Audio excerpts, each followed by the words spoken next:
Hello?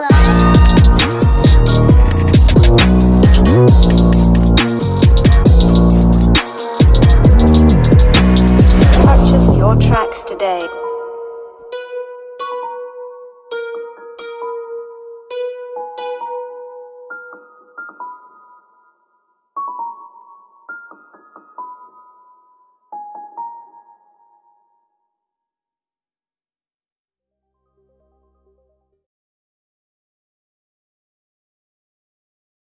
Hey, what's going on, folks? My name is Destin Land, and I really wanted to make this mini-series because I really wanted to have a conversation with our community. I'm really concerned about the way in which we teach young people about masculinity, the way in which we talk to young people about masculinity, and I'm concerned about the way that we are raising Black boys. I'm concerned about the things that we are telling Black boys from the time that they are children to when they grow older. I'm concerned. Deeply concerned. I'm gonna focus mostly in this mini-series about literature and how children's literature talks about Black masculinity. But before we can kind of dive into the literature, I wanted to do the part one of this video really talking about the historical context of Black masculinity. Now, this is a large topic, and I apologize in advance for everything that I won't say. I apologize in advance for everything that I might miss. My goal from this is to really get the conversation started. And if from this series you have a conversation with your family, you have a conversation with your son, you have a conversation or reflect with yourself, if that takes place, that's what matters the most to me. So I hope you all enjoy this mini-series.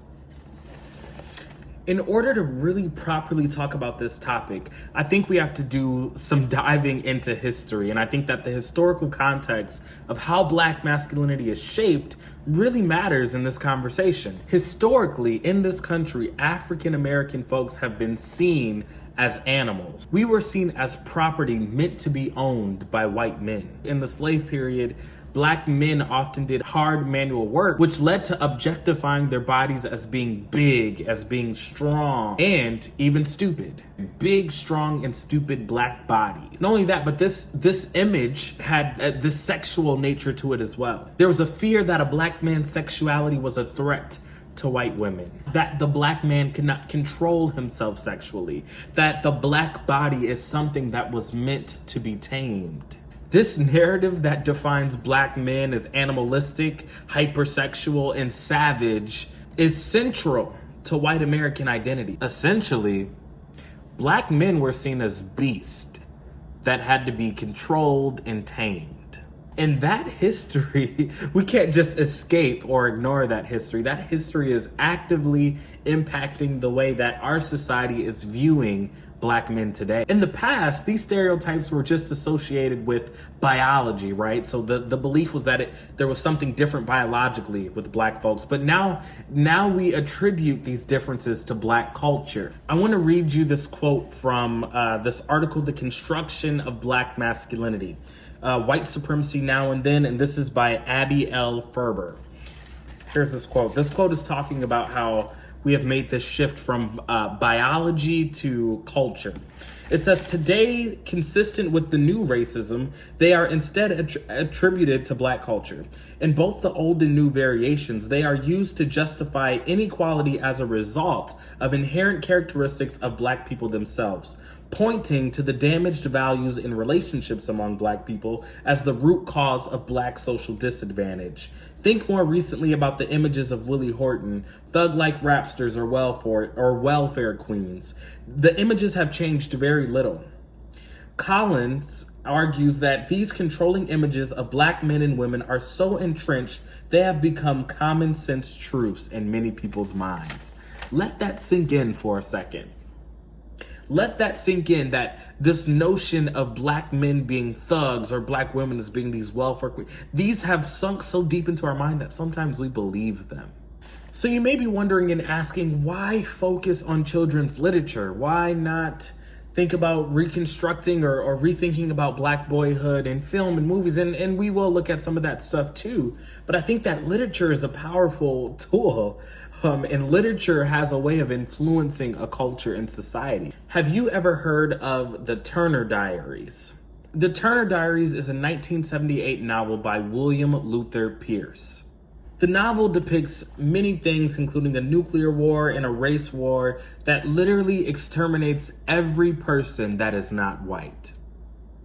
This book has been super influential in shaping a lot of white nationalist group and is seen and known as the Bible of the racist right. This book inspired numerous hate crimes, acts of terrorism, inspired the 1995 Oklahoma City bomb. In this society, in the Turner Diaries, white women are constantly raped by Black men. Abby Ferber says the book utilizes relationships between Black men and white women to motivate white men to join the movement. This means that it is the threat of Black masculinity that they mobilize against. This same article goes on to say, this discourse suggests that interracial sexuality threatens white masculinity and white privilege. The racist depiction of the Black male buck is still very much so alive today. You may ask, where?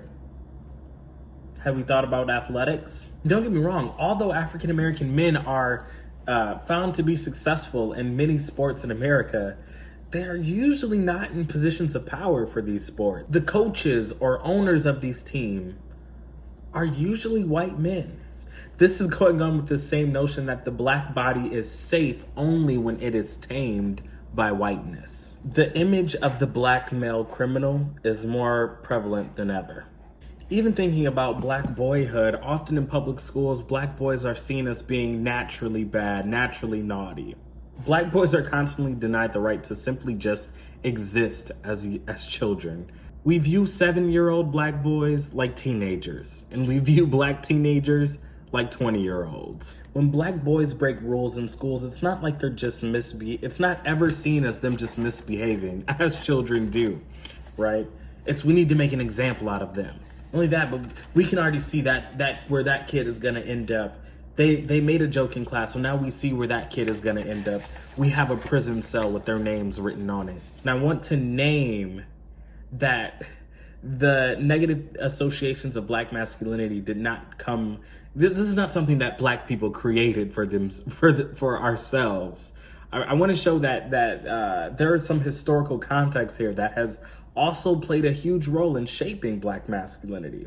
I just think it's important to name that. Too often, I think that Black folks are always to blame for every issue that we are facing in America. And some things don't come from us. Some of these things come from way back. So I just think it's important to bring that historical context into any conversation that we're having about Black masculinity. But I also just kind of want to shift and just start thinking about masculinity just in general.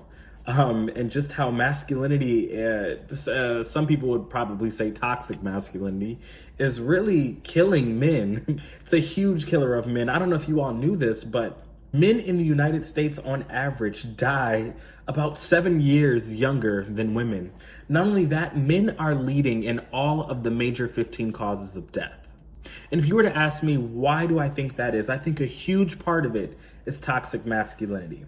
Now, when I say masculinity and manhood, most people think that I'm talking about something that is biological or I'm talking about something that is physical.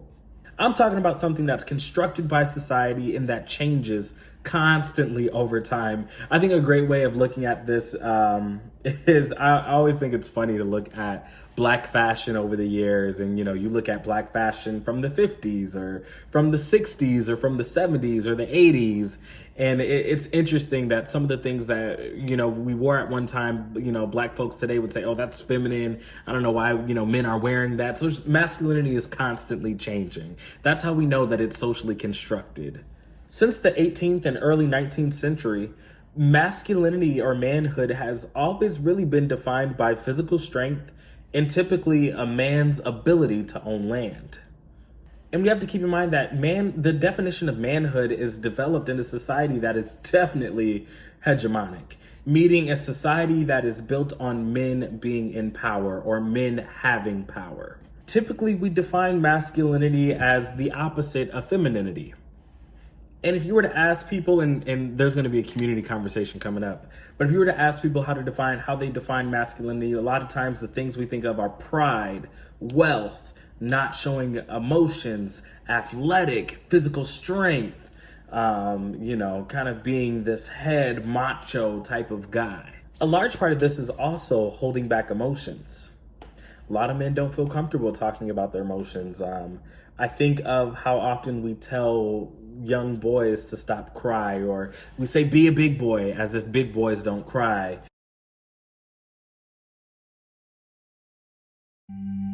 Stop crying. Stop with the tears. Don't cry. Pick yourself up. Stop with the emotions. Don't be a pussy. Don't let nobody disrespect you. Be cool and be kind of a dick. Always keep your mouth Nobody shut. likes a tattletale. Bros come before hoes. Don't let your woman run your life. You a bitch. What a fag. Get laid. Do something. Be a man. Be a man. Grow some balls. Oh, shit. Don't no 6-year-old walk all like this here.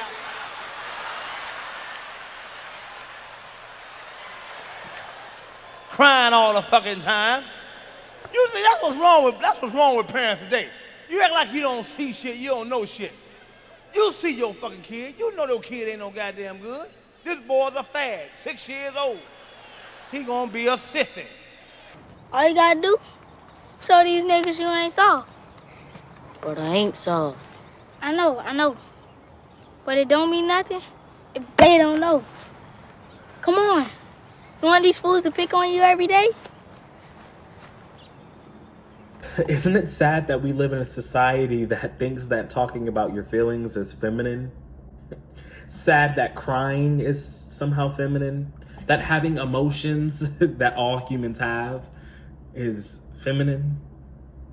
Because of this, a lot of young boys express feelings of loneliness or these feelings of not having anyone to talk to. And what happens when a person doesn't have anyone to talk to? What happens when a person doesn't feel comfortable having emotions that are natural? In the documentary, The Mask That You Live In, it describes 3 lies that boys typically believe. One is that masculinity is defined by athletic ability.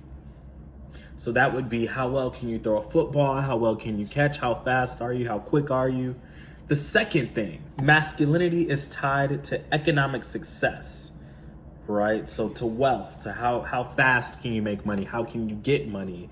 How can you make the next big business move?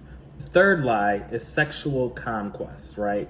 So typically in a heteronormative sense, it is all about, masculinity is about how many girls can you get. It is about your pursuit of women. It is about having as many women as you can get. Most of us would agree here. I mean, it's simple that we all know how important representation is.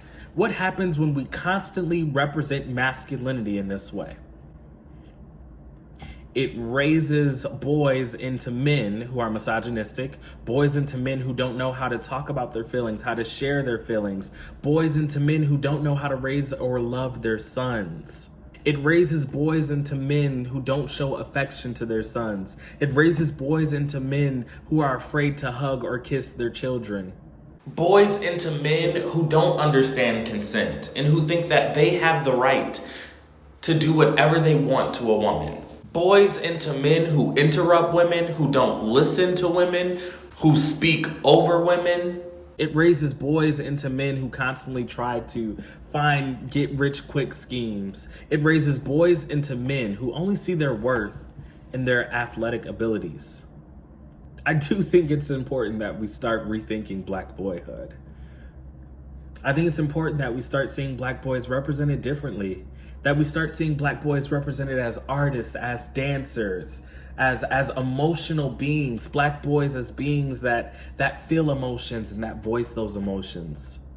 That we start seeing representation of Black boys and Black fathers that hug, that kiss each other goodnight, that hug their fathers still as an adult. Black fathers that clean their homes. Black fathers that do dishes, that cook. Black boys that are into fashion. Black boys that aren't straight. Black boys that are trying to figure out their identity. Black boys that are soft. Black boys that aren't afraid of having feelings. It's time that we start to rethink the way we talk about masculinity with young people. And it's time that we start writing books that are better, that we make movies that are better. Thank you so much for making it to the end of this video. Be on the lookout for the next video where we're going to be having a community conversation, a panel discussion with other Black men, talking about Black masculinity, talking about what have been their experiences with manhood, what have they been taught, and it's going to be super interesting. So don't forget to subscribe to this channel, like and comment your thoughts. I would love to hear them. Thanks again. Hello.